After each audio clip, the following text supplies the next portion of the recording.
السلام علیکم ورحمۃ اللہ وبرکاتہ۔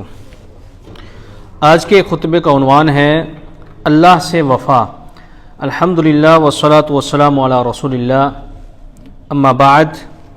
یقیناً تمام تعریفیں اللہ کے لیے ہیں، ہم اس کی تعریف بیان کرتے ہیں، اسی سے مدد کے طلبگار ہیں اور اپنے گناہوں کی بخشش بھی مانگتے ہیں، نفسانیوں برے اعمال کے شر سے اسی کی پناہ چاہتے ہیں۔ جسے اللہ تعالیٰ ہدایت عنایت کر دے اسے کوئی بھی گمراہ نہیں کر سکتا، اور جسے اللہ تعالیٰ گمراہ کر دے اسے کوئی بھی ہدایت نہیں دے سکتا۔ میں گواہی دیتا ہوں کہ اللہ کے سوا کوئی بھی معبود برحق نہیں، وہ اکیلا ہے، یکتا ہے، اس کا کوئی شریک نہیں۔ اور میں یہ بھی گواہی دیتا ہوں کہ محمد صلی اللہ علیہ وسلم اللہ تعالیٰ کے بندے اور اس کے آخری رسول ہیں۔ اللہ تعالیٰ آپ پر، آپ کی آل پر اور تمام صحابہ کرام پر ڈھیروں درود و سلامتی نازل فرمائے۔ حمد و ثنا کے بعد اے اللہ کے بندو، اللہ تعالیٰ نے اپنے بندوں پر مختلف عبادات کے ذریعے فضل فرمایا۔ ان عبادات میں سے ایک دل کی پوشیدہ عبادت بھی ہے اور اعضاء کی ظاہری عبادت بھی ہے، اور ارکان اسلام اور ایمان ان دونوں اقسام پر مبنی ہے، یعنی ظاہری عبادت اور باطنی عبادت بھی۔ جو اللہ کے ساتھ مخلص ہو تو وہ صرف اسی سے مانگتا ہے، اسی سے تعلق جوڑتا ہے، اور بدلے میں اللہ سبحانہ و تعالی اس بندے کے دین کی حفاظت کرتا ہے۔ بھلا زمانہ کیسے بھی کروٹیں لے، حالات جو بھی ہوں، جنگوں اور فتنوں کی بھرمار ہو، فقیری اور تنگ دستی ہو، وہ بندہ دین پر ایسے ثابت قدم رہتا ہے جیسا کہ یہ زمانہ وحی کے نزول کا زمانہ ہو۔ بلکہ وفا کرنا تو مردوں کا شیوا اور مردوں کا وطیرہ ہے، اور ہمارے نبی محمد صلی اللہ علیہ وسلم ہمیشہ تکلیفوں اور پریشانیوں پر صبر کرتے تھے تاکہ اپنی امت کو صبر کرنے کا تحفہ دے سکیں۔ اس لیے آپ صلی اللہ علیہ وسلم نے اما عائشہ رضی اللہ تعالیٰ عنہا سے ایک مرتبہ فرمایا، اے عائشہ، جس طرح کی تمہاری قوم سے میرا واسطہ پڑا ہے اس سے پہلے کسی اور قوم سے واسطہ نہیں پڑا۔ رواہ البخاری۔ اور صحابہ کرام رضوان اللہ اجمعین نے بھی پورے عزم و ہمت اور امانت کے ساتھ گلی گلی کوچا کوچا نبی مکرم صلی اللہ علیہ وسلم کا یہ پیغام لوگوں تک پہنچایا اور ہر طرف اسلام کی دعوت اور طریقے کی تبلیغ کی۔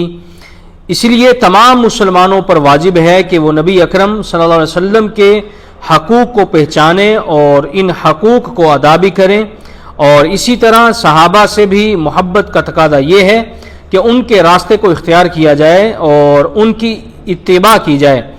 اے اللہ کے بندو، یاد رکھو کہ ہر عمل تب قبول ہوتا ہے جب اس میں اخلاص ہو، یعنی صرف اللہ تعالیٰ کی رضا کے لیے وہ عمل کیا گیا ہو، کیونکہ وہی غنی اور عزیز یعنی بے پرواہ اور غالب ہے۔ ایسا کوئی بھی عمل قبول نہیں کیا جاتا، اے اللہ کے بندو، ایسا کوئی بھی عمل قبول نہیں کیا جاتا جو اللہ کی رضا کے لیے نہ کیا جائے، کیونکہ فرمان باری تعالیٰ ہے، بلا شبہ اللہ تعالیٰ کوئی عمل قبول نہیں کرتے مگر وہی جو صرف اسی کے لیے کیا جائے، جس میں اس کی رضا اور خوشنودی تلاش کی جائے، صرف وہی عمل قبول ہوتا ہے۔ رواہ ابو داود۔ اور جس شخص کی عبادت میں ریاکاری آ جائے یا لوگوں کی خوشنودی آ جائے تو اس کی عبادت بالکل ہی قبول نہیں کی جاتی۔ ایسے شخص کی عبادت ماں سوائے کھیل کود کے اور کچھ نہیں۔ اللہ تعالیٰ قرآن مجید میں اللہ تعالیٰ ارشاد فرماتے ہیں، اور یہ حدیث قدسی ہے، اللہ تعالیٰ فرماتے ہیں، میں شرک سے بے نیاز ہوں۔ جس نے کوئی ایسا عمل کیا جس میں میرے ساتھ کسی اور کی خوشنودی کو شامل کر لیا تو اس کا عمل دھتکار دیا جاتا ہے اور اسے اس شخص کے ساتھ کر دیا جاتا ہے جس کی اسے خوشنودی اور رضا مطلوب ہوتی ہے۔ رواہ احمد۔ اور جو خالص اللہ کے لیے عمل کرتا ہے تو اسے اس کا اجر دیا جاتا ہے، بلکہ اور زیادہ بڑھا کر دیا جاتا ہے۔ فرمان باری تعالیٰ ہے، اور اللہ تعالیٰ جس کا چاہے اجر بڑھا دیتا ہے۔ علامہ ابن کثیر رحمہ اللہ فرماتے ہیں، یعنی اس شخص کے اجر کو اتنا بڑھا دیا جاتا ہے جتنا وہ شخص اپنے عمل میں اخلاص کو شامل کرتا ہے، اور جو شخص نبی اکرم صلی اللہ علیہ وسلم کی پیروی کرے وہی تو کامیاب شخص ہے، کیونکہ یہی فلاح کا راستہ ہے۔ فرمان باری تعالیٰ ہے، اور اگر تم ان کی اطاعت کرو تو ہدایت پا جاؤ۔ اسی طرح نبی اکرم صلی اللہ علیہ وسلم نے فرمایا، دو چیزوں کو میں تم میں چھوڑ کے جا رہا ہوں، ان کو مضبوطی سے تھام لو تو کبھی گمراہ نہیں ہوں گے۔ ان میں سے ایک چیز کتاب اللہ یعنی قرآن مجید ہے، اور دوسرا فرمایا کہ میری سنت ہے، رواہ مسلم۔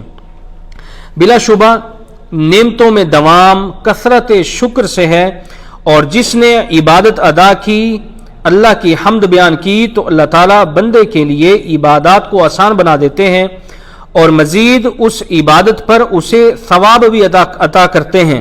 فرمانے باری تعالیٰ ہے، اور جو لوگ ہدایت یافتہ ہوئے تو ان کی ہدایت کو زیادہ کر دیا، اور انہیں اللہ نے تقوی بھی اختیار کرنے کی توفیق عطا کی۔ اسی لیے ہر فرض نماز کے بعد 33 مرتبہ الحمدللہ کہنا مشروع قرار دیا گیا، تاکہ اللہ کا اس فرض نماز کی ادائیگی پر شکر ادا کیا جا سکے۔ اے اللہ کے بندو، نیک اعمال کی قبولیت دوبارہ نیک اعمال کرنے میں ہی ہے۔ چنانچہ حضرت سعید بن جبیر رحمہ اللہ فرماتے ہیں، نیکی کا اجر لینے کے لیے دوبارہ نیکی کرتے رہو، کیونکہ برائی کی سزا دوبارہ برائی کرنے سے ملتی ہے۔ اسی لیے ایک مسلمان کو چاہیے کہ ایک عبادت سے فارغ ہونے کے بعد وہ خود کو دوسری عبادت میں مشغول کر لے۔ اللہ تعالیٰ فرماتے ہیں فَإِذَا فَرَغْتَ فَانْصَبْ، جب آپ فارغ ہوں یعنی عبادت کر کے فارغ ہوں تو دوبارہ اس کی بارگاہ میں کھڑے ہو جائیں۔ علامہ ابن جوزی رحمہ اللہ کہتے ہیں یعنی نیک اعمال مسلسل کرتے رہو۔ ایک مسلمان کی عبادت کبھی منقطع نہیں ہوتی مگر اسے موت آ جائے۔ فرمانے باری تعالیٰ ہے وَاعْبُدْ رَبَّكَ حَتَّى يَأْتِيَكَ الْيَقِينُ، اپنے رب کی عبادت کرتے رہو یہاں تک کہ تمہارے پاس موت آ پہنچے۔ اے اللہ کے بندو، ایک مسلمان پر واجب ہے کہ جب وہ نیک کام کر لے تو پھر اس نیک کام کی حفاظت بھی کرے کہ کہیں وہ ضائع نہ ہو جائے، اور اس عمل میں شرک واقع ہونے سے اپنے اس عمل کو بچائے، کیونکہ یہ شرک ایسا عمل ہے جس سے تمام نیکیاں غارت ہو جاتی ہیں۔ اللہ تعالیٰ قرآن مجید میں ارشاد فرماتے ہیں، اور بے شک آپ کی طرف اور ان کی طرف وحی کیا جا چکا ہے جو آپ سے پہلے گزرے ہیں، کہ اگر تم نے شرک کیا تو ضرور تمہارے اعمال برباد ہو جائیں گے اور تم نقصان اٹھانے والوں میں سے ہو جاؤ گے۔ علامہ ابن قیم رحمہ اللہ فرماتے ہیں جب اللہ تعالیٰ بندے کے ساتھ خیر کا ارادہ کرتے ہیں تو نیک اعمال کی ہیبت اس کے دل میں پیوست کر دیتے ہیں اور اسے گناہوں سے دور کر دیتے ہیں۔ اسی لیے سچے دل سے اللہ تعالیٰ سے اپنے نیک اعمال قبول کروانے کی دعا کرنی چاہیے، جیسا کہ جناب ابراہیم علیہ السلام نے کعبہ کی تعمیر کرتے ہوئے کی تھی، ربنا تقبل منا انک انت السمیع العلیم۔ اور جب ابراہیم اور اسماعیل کعبہ کی بنیادیں اٹھا رہے تھے تو انہوں نے کہا اے ہمارے رب ہم سے قبول کر، بے شک تو ہی سننے والا اور جاننے والا ہے۔ دین پر ثابت قدمی بلند و بالا عزائم کی نشانی ہے، چنانچہ نبی اکرم صلی اللہ علیہ وسلم کی یہ دعا ہمیشہ رہا کرتی تھی۔ آپ فرماتے تھے اے اللہ ہمارے دلوں کو دین پر ثابت قدم رکھ، رواہ ابن ماجہ۔ اللہ کے اکیلے اور عظیم ہونے کی وجہ سے اس سے کیے ہوئے وعدے سے وفا کرو، کیونکہ اس کے علاوہ کسی کی جانب کوئی راستہ نہیں، ہر کسی کو اسی کی طرف پلٹنا اور لوٹنا ہے، جیسا کہ کعبہ کے علاوہ کسی اور چیز کا طواف نہیں۔ فرمانے باری تعالیٰ ہے وہ رات کو دن میں داخل کرتا ہے اور دن کو رات میں داخل کرتا ہے، اور اسی نے سورج اور چاند کو کام میں لگا رکھا ہے، ہر ایک وقت مقرر تک چل رہا ہے۔ یہی اللہ تمہارا رب ہے، اسی کی بادشاہی ہے، اور جنہیں تم اس کے سوا پکارتے ہو وہ ایک گٹھلی کے چھلکے کے مالک بھی نہیں، اور جو اللہ کی طرف متوجہ ہوتا ہے اللہ تعالیٰ اس شخص کی مدد فرماتا ہے۔ اللہ فرماتے ہیں اور جنہوں نے ہمارے لیے کوشش کی ہم انہیں ضرور اپنی راہیں سمجھا دیں گے، اور بے شک اللہ نیکی کاروں کو اور بے شک اللہ تعالیٰ نیکوں کاروں کے ساتھ ہے۔